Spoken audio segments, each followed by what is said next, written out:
নিশ্চয়ই বাপের বাড়ি গিয়ে টাকা পয়সা দিয়ে আসছি। এই টাকা পয়সা দিয়ে আসছি মানে? আমি দেখেছি তুমি নানা ভাইকে টাকা দিছো। এই যে মোবাইল দিয়ে আমি টিকটক করব, রিলস করব, এগুলো করে যে ফেসবুকে দেয়, তারপর না ওরা ফেসবুক থেকে অনেক টাকা ইনকাম করে, বুঝছো? আমার বান্ধবীরাও করে, তাইলে আমার ফ্যামিলি তো খরচ কমে যাবে, নিজেরটা নিজের। এইসব টিকটক এসব করা যাবে না, এগুলো খারাপ মানুষ করে, কোনো টিকটক করা যাবে না। আচ্ছা ঠিক আছে, তুমি তাহলে আমাকে একটা কলেজের ড্রেস বানায় দিবা আর জুতা কিনে দিবা। এই তোর মতলব তো ভালো না, মানে তুই নানা উছিলে আমার কাছ থেকে টাকা খুঁজতেছিস, তোর তো স্কুল ড্রেস জুতা সবই আছে।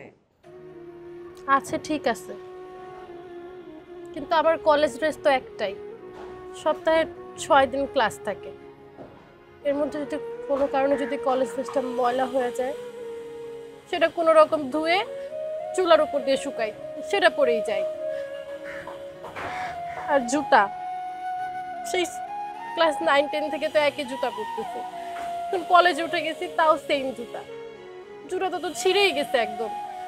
সেই জুতা আমি ছিলি দিছি, তারপর সেটা পরি। আর আমার বান্ধবীরা জানো, এক একজনের 2-3টা করে কলেজ ড্রেস, কতগুলো জুতা, ব্যাগও এক একবার এক একটা নিয়ে যায়।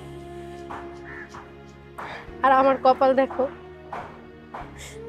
এক জোড়া জুতা ছিঁড়ে গেছে, সেটাই আমি আবার সেলাই করে পরি। সরি রে বোন, আমি বুঝি নাই। কি করবি বল, তোর ভাগ্যটাই খারাপ। তুই বড় হতে হতে আবার রিটায়ার করলো। আমরা 3 ভাই বোন যখন বড় হয়েছি, কোনো অভাব ছিল না, আব্বার চাকরি, আর আব্বা টাকা খরচ করতে একটু কৃপণতা করতো না। একদম মন খারাপ করিস না, এই সপ্তাহে একটা কলেজ ড্রেস আর নতুন একটা জুতা কিনে দিব তোকে। সত্যি? থ্যাংক ইউ আপু। কি ব্যাপার, অসময়ে আসলা? অসময় মানে? অসময় মানে এখন লাঞ্চের সময়, 1:30 বাজে, তাই না? লাঞ্চ টাইম মানে? আমি আবার বাসা থেকে বাইরে হয়েছি 12টার সময়।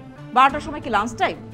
আচ্ছা, বাপের বাড়ি গেছো, দুপুর হয়ে গেছে, তুমি যদি লাঞ্চ কইরা বিকেলবেলা আসতা তাহলে সমস্যা তো কোনো?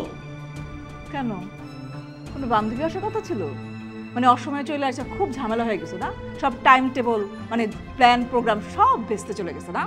খবরদার, খবরদার, একদম বেয়াদবি করবো, আমি বেয়াদবি সহ্য করি না। যদি উল্টা পাল্টা কথা শুনি, এখন জুতা পিঠে করে সোজা বাপের বাড়ি পাঠাই দেবো। আচ্ছা, বাপের বাড়ি যে গেলা, ওখানে কি জিনিসপত্র রেখে আসছো? কি রেখে এসছি? কি কি নিয়ে গেছি? কি নিয়ে গেছি বলো? কি নিয়ে গেছো? নিশ্চয় কিছু নিয়ে গেছো। ও, তোমার তো আর দরকার নাই।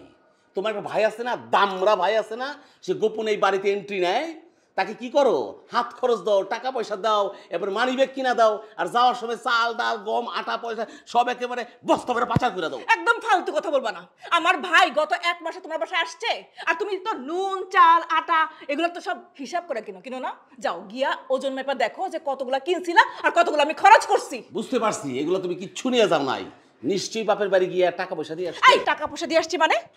গত 1 সপ্তাহে আমি ওই বাড়িতে যাই নাই। 9 দিনের মাথায় আমি ওই বাড়িতে গিয়ে একটা রাত থাইকে আসছি, আর আমি টাকা দিয়ে আসছি? এমন ভাবে বলতেছো যে তুমি আমার কাছে হাজার হাজার টাকা জমা রাখছো। আমি দেখেছি তুমি নানা ভাইকে টাকা দিছো। এই যে এখন তো মুখে কোনো কথা নাই, আমি না হয় মিথ্যা কথা বলি? হ্যাঁ, এই যে এই মাসুম বাচ্চা আমার ছেলে, সে কি মিথ্যা কথা বলে? বলো বলো।